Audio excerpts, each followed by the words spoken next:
Երեք մայրաթորը հայտարարություն էր տարածել եւ հայտարարել էր, որ պատրաստում է, տարակուսելի է համարում, որ հոգևորականներին իրեն կանչել են, հրավիրել են քննարկելու հարցերը, բայց հրաժարվել են։ Դուք հիմա այդ Որ հոգևորականների մասին եպիսկոպոսներին, 10 եպիսկոպոսների մասին է խոսքը։ Դուք հիմա այդ 10 եպիսկոպոսների կողմն եք անցել, Փաշինյանի հետ միասին փորձում եք եկեղեցին, ինչպես ինքն է ասում, բարենորոգել։ Բայց տեսեք, ճիշտ ասած, մայրաթորի որևէ հայտարարության տեղյակ չեմ վերջին օրերի, չեմ տիրապետում այդ ինֆորմացիային, թե ինչ ձևով է կոչը եղել, ինչպես է եղել, ուղղակի երբեմն գալիս է ժամանակ, եթե ժողովրդական լեզվով ասենք, բանը բանից անցնում է, եւ կարծում եմ, որ մայրաթորը վերանայել իր մայրաթորում գործող վերնախավը, իր ընթացքը վերանայելու մտքին կամ ինչ-որ քննարկումներ անելու շատ ավելի վաղ պիտի գար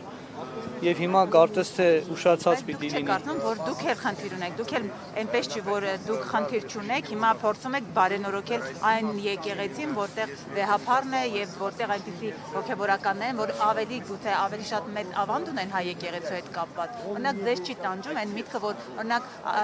Միքայել Սրբազանը, Բագրատ Սրբազանը բանդում են այս իշխանության, այսպես ասած, ձեռան։ Որակումները դուք եք տալիս թե ում ձեռամբ, տեսեք, դժվար է ասել, ես ասել եմ, որ ես քանի որ այդ իրենց դատական գործերին տեղյակ չեմ, ես չեմ կարող երբեք որակել դա իշխանության ձեռամբ է, թե մարդկանց մեղքով է, թե ինչ-որ իրադարձությունների ելքով է, դժվար է ասել։ Օրինակ Միքայել Սրբազանը ձեր կարծիքով ինչու է հիմա բանդում, ինչ է արել նա։ Ես չեմ կարող ասել կոնկրետ Միքայել Սրբազանի գործին, թե ինչ հոդվածով եւ ինչպես է, ինչն է պատճառը, որ նրան բանտարկել են, ես չեմ կարող ասել, ես չեմ տիրապետում։ Ինչպեսի հոգեվորական եք համարում նրան։ Միքայել Սրբազանին, ես Միքայել Սրբազանին մինչ երկար ժամանակ նրա չեմ շփվել, վերջին ժամանակներում, մինչև այդ նրա հետ երբ որ շփվել եմ, նա հրաշալի հոգեվորական է եղել։ Չեք ափսոսում, որ հիմա նա բանտում է։ Ոնց կարող է կանգնել այնպիսի իշխանության կողքին, որ բանտարկել է նրան։ Վերջին հարցազրույցը, որ լսել եմ Միքայել Սրբազանի, վերջինը եղել է նա, որ այն հարցազրույցն եմ լսել ես դեռևս շատ վաղուց, որ նա իր ելույթում փնովում էր Լևոն Տեր-Պետրոսյանին, գովում եւ արդարացնում էր Ռոբերտ Քոչարյանին, փնովում էր Սերժ Սարգսյանին եւ փնովում էր Նիկոլ Փաշինյանին։ Վերջին նրա հետ կապված հարցազրույցը, որ ես տեսել եմ, դա է եղել։ Ես չեմ բացառում, որ դրանից հետո շատ կան, դրանից առաջ շատ կան, սպասում եմ, կներեք խոսքս ավարտեմ, եթե գալի է խոսքս ավարտեմ։ Ես շատ տխրեցի, շատ տխրեցի, անչափ տխրեցի, կարծես իմ ճանաչած Միքայել Սրբազանը չլիներ, բայց ես չգիտեմ դրանից հետո այլևս ինչ խոսքեր է հնչել, ինչ է եղել։ Այդ հարցազրույցը տեսնելով հասկացա, որ ինչ-որ բան է փոխվում իմ պատկերացրած Միքայել Սրբազանի եւ այդ պահին խոսող Միքայել Սրբազանի միջև։ Ես չէի ուզի, որ մենք ինչ-որ մեկի արդարացնենք, ինչ-որ մեկի մեղավոր դարձնենք, մենք տեսնում ենք, որ բոլորն էլ իրենց մեղքերն ունեն, բոլոր ղեկավարներն էլ իրենց մեծ եւ փոքր սխալներ կներեք, մեծ եւ փոքր սխալներն ունեն, բայց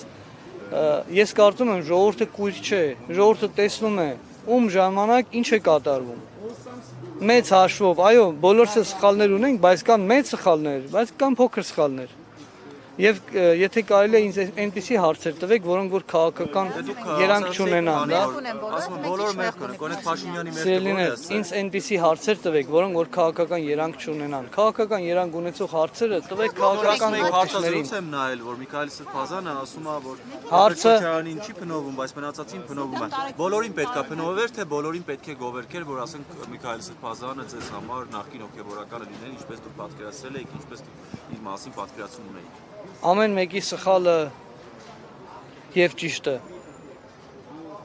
ցույց տար անկոմնակալ լինելով։ Ինձ թվաց կոմնակալ այդ Սրբազանի ելույթը, թող բոլորը ինձ ներեն, թող Աստված ինձ ների, եթե սխալվում եմ, բայց դա իմ անձնական կարծիքն է։ Բայց ինչու ես դրա մասին խոսեցի, որտեղ խոսում էինք Միքայել Սրբազանի մասին, եւ ես ասեցի վերջին նրա ելույթը իմ տեսած։ Դրա համար խնդրում եմ քաղաքական հարցեր ինձ մի տվեք, քաղաքական հարցեր տվեք քաղաքական գործիչներին։ Իշխանության հետ, դուք եք իշխանության գործընթացների մասնակից դա։ Ոչ մեկին, ես մասնակցել եմ Գրիգոր Լուսավորչուն պատարագի, հաղորդվել եմ իմ ժողովրդի կողքին լինելով, իմ ժողովրդի հետ մեր բողոքի ձայնը արտահայտող երթին եմ մասնակցել։ Ում եմ խառնվել։ Ձեր ժողովուրդը նաև մայրաթորում մեկ հարց տվեք։ Ձեր ժողովուրդը նաև մայրաթորում հավաքված է։ Լավ։ Դուք որպես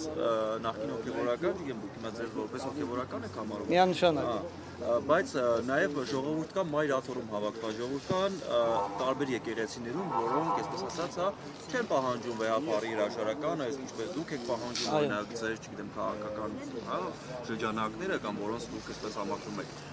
այլ իրենք ձեր ժողովուրդը չեն, դուք իրենց հետ հաշվի չեք նստում։ Իրենք իմ ժողովուրդն են, բոլորն են իմ ժողովուրդը, մայրաթորում մարդիկ այսօր հավաքվել են աղոթելու պատարագին մասնակցելու, ես ողջունում եմ։ Ես էլ այստեղ եմ եկել պատարագի մասնակցելու եւ աղոթելու, դա չի նշանակում, որ մայրաթորի ժողովուրդը իմ կներեք, ես պատարագից եմ այստեղ եկել։ Պատարագը վերջացել է, պատարագը Ժողովուրդ ջան, Գրիգոր Լուսավորչում ես մասնակցել եմ պատարագի, հաղորդվել եմ պատարագին, այնուհետև պատարագը ավարտվել է, ջրորդն եկը ավարտվել է եւ ժողովրդից հետ միասին քայլելով եկել ենք այստեղ։ Քաղաքական երթի։ Ոչ, քաղաքական երթ չի սա։ Սա քաղաքական երթ չի սա։ Սա եկեղեցու նորոգման երթն է։ Սա այն երթն է։ Կասեմ։ Սկսողներից մեկը ես եմ եղել։ Սա այն երթն է։ Այն երթն է, որտեղ ժողովրդի ձայնն է երևում, որտեղ ժողովրդի դժգոհության ձայնն է երևում, որտեղ ժողովուրդը քայլում է, փողոցը եղել, դուրս է եկել, չէ, սա ժողովրդի ժողովրդի մի մասն է։ Ինչ է նշանակում քաղաքական երթ։ Բագրատ arczepiskopos-ն ասում են, Մեկ կներեք։ Երթը ղեկավարում է Նիկոլ Փաշինյանը եւ երթի ժամանակ հնչեցնում է քաղաքական հայտարարություններ։ Որն է քաղաքական հայտարարությունը։ Եկեղեցին հանում են պետության դեմ։ Մենք պետք է հեռացնենք կաթողիկոսին։ Եթե պետություն բառը հնչում է, եկեղեցի բառը եւս հնչում է, նշանակում է այդտեղ քաղաքական է ելույթը։ Եկեղեցի բառը հնչում է, ուրեմն նաեւ Նիկոլ Փաշինյանը քաղաքական գործիչ է, թե ոչ։ Մեկ ասեք։ Եթե Փաշինյանն ասում է պետք է վեհապարի անունը զեղչվի, դա արդեն քաղաքական իշխանության խոչընդոտում չի եկեղեցու գործերին։ Ինչ գործ ունի պետության ղեկավարը, պետության ներկայացուցիչը, Իմ կարծիքն է ձեզ հետաքրքիր։ Ես դեռևս շատ վաղուց ասել եմ, որ մենք ցավոք սրտի չունենք կաթողիկոս։ Հետևաբար, եթե չկա կաթողիկոս, չի կարող նաև նրա անունը հնչել։ շատ վաղուց է երբ։ Երբ որ Հովանավանքում պատարագ էի, ոչ, երբ որ Հովանավանքում պատարագ էի մասնակցում։ Բայց դու կաթողիկոսն ես ուզել։ Ինձ կաթողիկոսը չի օծել։ Ով է ուզել։ Կաթողիկոսը Ուրախություն ինձ օծել է Այգազում Սրբազանը։ Իսկ իրեն ով է օծել։ Չեմ հիշում։ իսկապես չի։ Բայց էական չի։ Ինձ օծել է Հայաստանի հայ առաքելական Սուրբ եկեղեցին։ Ինձ օծողին օծել է հայ առաքելական Սուրբ եկեղեցին։ Թե այդ պահին ում ձեռա։ Թե այդ պահին ում ձեռամ։ Դա էական չէ, այդ պահին եթե այդ մարդը գործող անձ է, իրավասու է դա անելու, ուրեմն իր կողմն իսկ այս պահին ուրեմն ինչու ես չեմ ընդունում իմ կարգալուծության մասին մայրաթորից հնչեցված որոշումը, որովհետև համարում եմ, որ չկա այս պահին կաթողիկոս, քանզի այն անձը, որ այդ որոշումը կայացրել է, չի համապատասխանում իր պաշտոնին։ Ուրեմն կաթողիկոս դարձող անձը ընդունել է կուսակրոնություն, որին որ շնորհվում է այլևս դառնալու եպիսկոպոս եւ կաթողիկոս։ Հիմա նույն հաջողությամբ ինձ էլ կարող էին դարձնել եպիսկոպոս եւ կաթողիկոս, ինչու չեն դարձել, որովհետեւ ես ընդունել եմ ամուսնական քահանայի կարգավիճակ, այսինքն իմ ընտանիքը եղել է օրենքով, ես եկեղեցու օրենքով ամուսնացել եմ եւ քահանայություն եմ ընդունել, դրա համար օրինակ չեմ դարձել կաթողիկոս, բայց օրինակ այսօրվա կաթողիկոսի պաշտոնը զբաղեցնող անձը ընդունել է կուսակրոնություն, որով որ ճանապարհ ունի կաթողիկոս դառնալու, բայց ընթացքում ուրեմն ընտանեկան հարաբերություններ է ստեղծել ապօրինի եւ այնուհետեւ դարձել է կաթողիկոս։ Սա նշանակում է, որ նրա կաթողիկոս դառնալը ապօրինի է, նա չի կարող լինել կաթողիկ։ Բայց այս ամենով հանդերձ դա չէ իմ բողոքի ձայնը նրա դեմ։ Իմ բողոքի ձայնը այն է, որ ամենայն հայոց կաթողիկոսի դերը հայ ժողովրդի հոգևոր կյանքը առաջնորդելն է, եւ դա կարող է անել միայն հոգևոր մարդ, իսկ նա հոգևոր չէ։ Ես Ես դրա մեջ քանիցս բազմիցս ուրեմն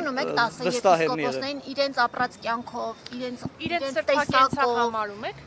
իրենց ընտանիքներով հանդերձ, որոնցից շատերն ունեն ընտանիքներ, երեխաներ, ոչ միայն ընտանիքներ, կանայք, այլ նաև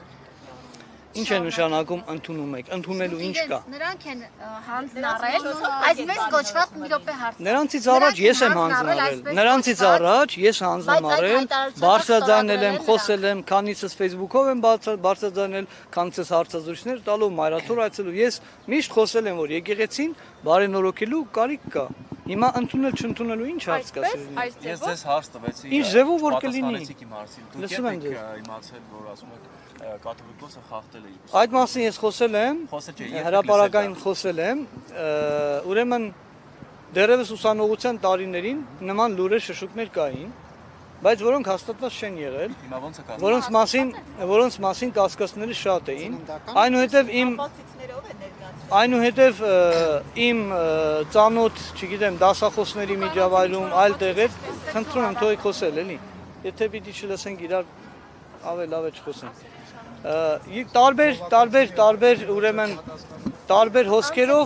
Տարբեր հոսքերով ես լսել եմ կամաց եկել են իմ կյանքում ինչ-որ ապացույցներ ավելի հավաստի դարձնող այդ փաստերը, կաթողիկոսի ապօրինի, չգիտեմ,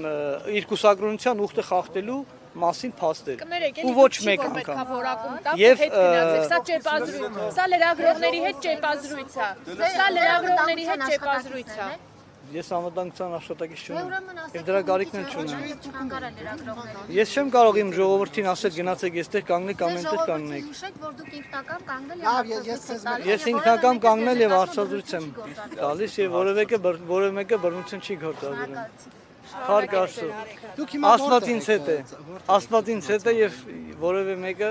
եթե բռնություն էլ գործադրի, Աստված ինձ ուրեմն օգնական կլինի, ես վստահ եմ։ Իհարկե։ Ներողություն, դուք այդպես էլ չպատասխանեցիք իմ գործընկերոջ հարցին։ Որ հարցին։ Ընդունում եք Առաքել Սրբազանին, Անուշավան Սրբազանին, Վազգեն Միրզախանյանին, Նավասարդ arczepiskopos Կճոյանին եւ նրանք են որ պիտի բարեն ունենալու մասին շշուկներ երբեք չեք լսել։ Մեկ հարց տվեք, էլի։ Պատասխան մի ամբողջական հարց էր։ Ուզում եք նորից հարց։ Նորից ձևակերպեք, հստակ ձևակերպեք։ Արարատյան հայրապետական թեմի առաջնորդ Նավասարդ գերաշնորհ Տեր Նավասարդ arczepiskopos Կճոյանի սիրուհի ունենալու մասին շշուկներ լսել եք թե ոչ։ Չեմ լսել։ Երեխաներ ունենալու։ Ձեր դասախոսները ուսանողության տարիներին։ Ինչպես։ Ժամանակին ես այդ լուրը լսել եմ, նույնիսկ գիտեմ ով է նվիրել, ու նույնիսկ գիտեմ այդ Bentley-ն վերջում ինչպես վաճառվեց եւ եղավ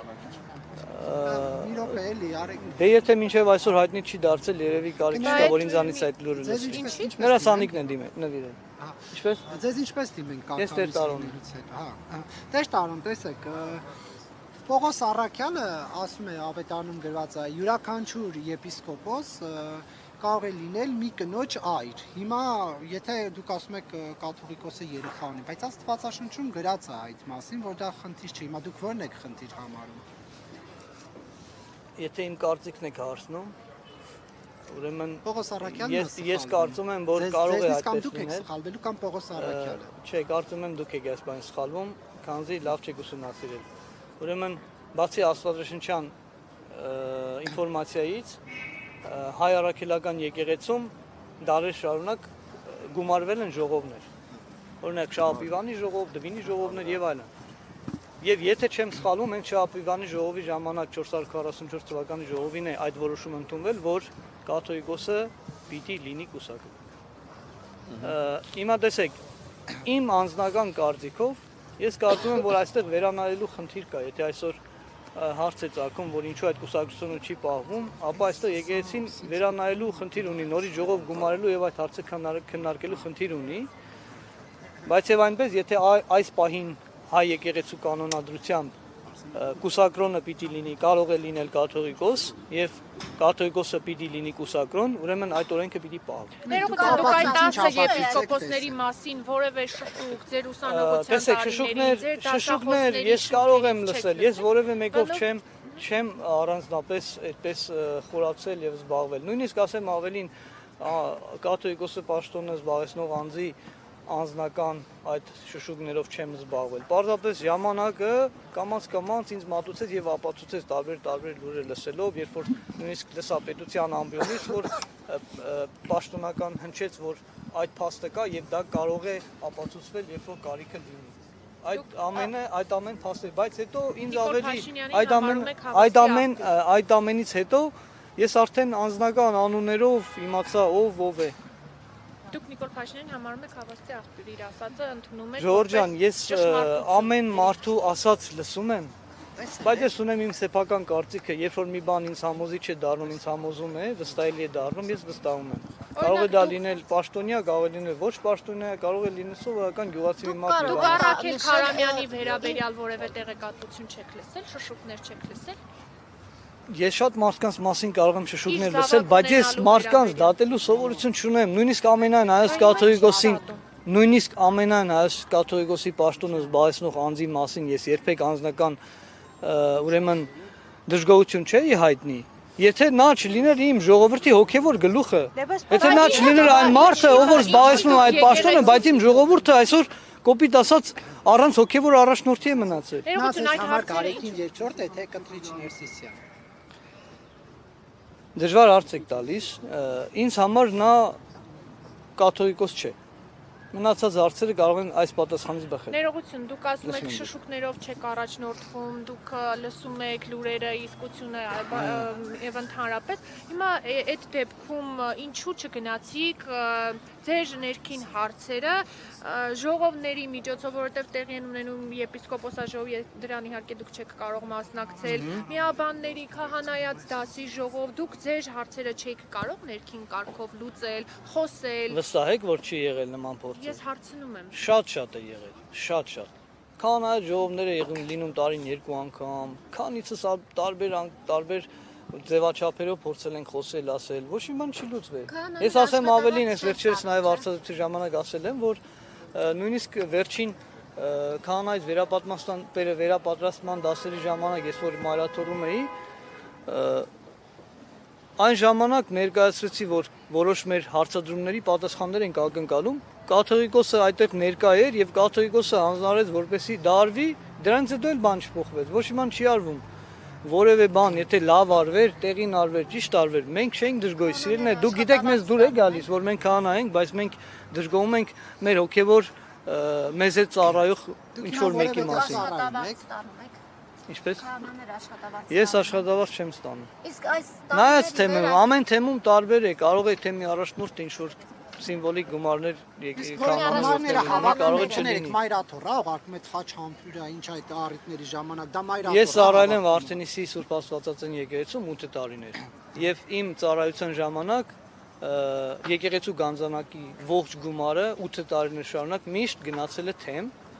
եւ մոմա վաճառության գումարը մինչեւ վերջին լուման միշտ գնացել է թեմ։ Երբևէ եկեղեցում չի մնացել։ Մասնակցել եք, օրինակ թաղումներ եւ հարսանեկան արարողություններ, այդ գումարները որտեղ են գնացել։ Կոնկրետ Վարդենիսում այդ գումարները